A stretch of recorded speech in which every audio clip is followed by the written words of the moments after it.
Budgeting isn't a math problem, it's a human behavior problem. So let's folks talk about budgeting today. So some of you may be having a difficult time budgeting. Maybe you've tried budgeting maybe 2 or 3 times and you've just given up because my God, it is so difficult to stay on budget, right? It can be, and it isn't always easy. But one thing that may be making it more difficult for you to budget is the fact that you're overspending. So if you don't have any checks and balances to weigh what's coming in versus what's going out, you're going to have an issue. So some of you are saying to yourself, I work hard. I've had a hard, week at work. I deserve this or that thing, and I deserve it now. I know I can't afford it, but it's just this one thing this time. But then you do it over and over and over again. So what you're doing is you're developing a bad habit of buying now what you can't afford and trying to figure out how to pay it off later. When instead, what you should be doing is figuring out first how to budget, save some money, and then purchase that thing later on once you've saved for it. So going back to budgeting, why is it so difficult? It's difficult because life is just expensive to live, right? You've got your housing costs, you've got all of your costs related to your vehicle. If you have kids, you have those costs related to your children, the things that they need, food, clothing, sporting activities, vacations. So it's really difficult to stay on budget. However, it can be done. Now, I will tell you this. Another reason why some of you are probably failing at your budget is because maybe you've set your goals too aggressively. That's the mistake that I made in my early 20s. I wanted to have a 6-figure savings within 1 year. Completely impossible for me at the time, right? I just wasn't making that kind of money where I could save $3-4 grand or even $5 grand a month, right? Or even 10. So I was unrealistic with my goals. And so I got frustrated month after month because I wasn't meeting those goals. So then I had to step back and say, okay, what am I doing wrong here? Why am I each week or, bi-weekly when I get paid, I'm sending money over to my savings account just to bring it back into my checking account to cover bills? What's going on here? I put everything down on paper. I wrote everything down. I thought I had covered all my expenses. But the one thing you can't account for is unexpected emergencies. So at that time, when I first started budgeting, trying to teach myself how to budget, I did not have an emergency fund. And I had miscalculated and forgotten some of my expenses, the little expenses that added up to several $100s each month that I had not anticipated and had put into my budget. Those things had been left out. So what did I do? I went back to the drawing board. I listed all of my necessary expenses. And when it comes to your utilities, sometimes your utilities are going to have ebbs and flows, right? Sometimes it's going to be high, sometimes it's going to be low.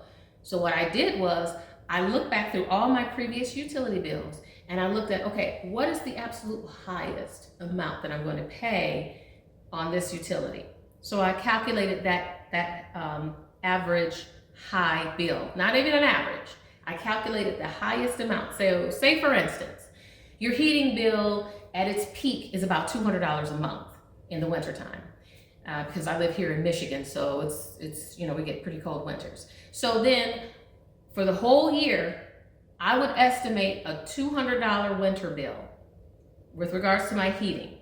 So even though in the summertime, my heat would drop down to maybe $20, $30 a month, I still calculated a $200 heating bill so that would be some cushion available there for me in case there was an unexpected expense that came up in another area of my finances that I didn't anticipate.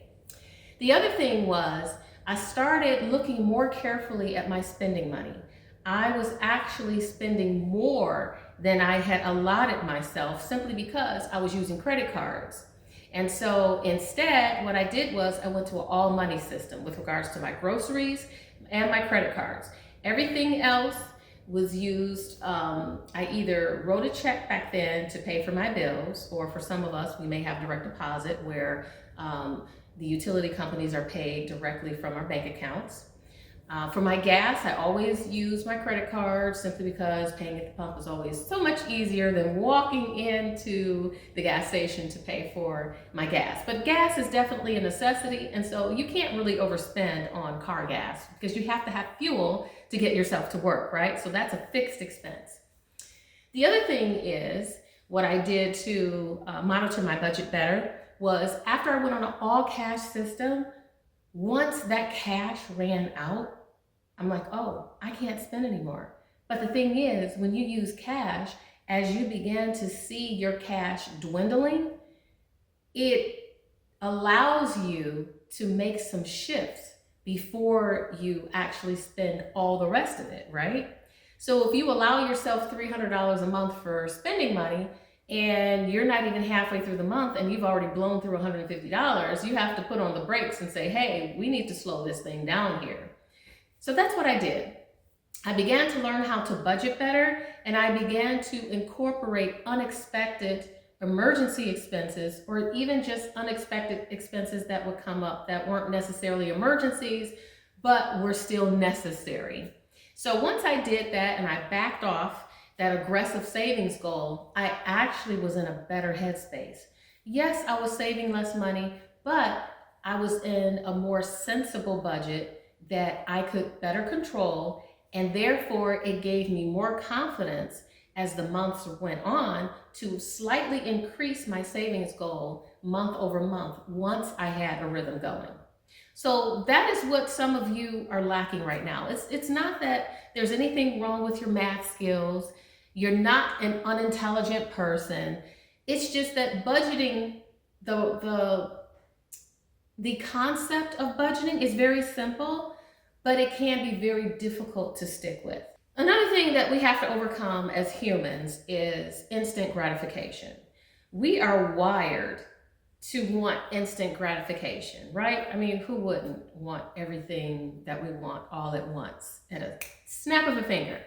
But that's not realistically how life works if you want to be responsible and plan for your retirement. What you need is a mind shift change. Change your mindset away from instant gratification today to delayed gratification for a better future. Friends, don't get discouraged. If you've tried setting a budget again and again and again and again, maybe a dozen times, maybe 24 times, keep at it. Maybe it'll take you 36 times, but the whole point is, once you get it right and once you get on a path, you're going to be successful with that budget.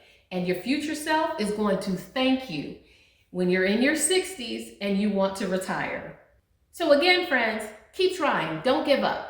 And I'll tell you this, another effective way to stay on budget is to watch Financial Fix with Sharnella. Please give me a comment. Let me know what you think about budgeting. Give us all some tips on, if you don't budget the same way that I budget, tell us how you budget. Leave a comment, like and subscribe if you haven't done so, and I'll see you on the next episode.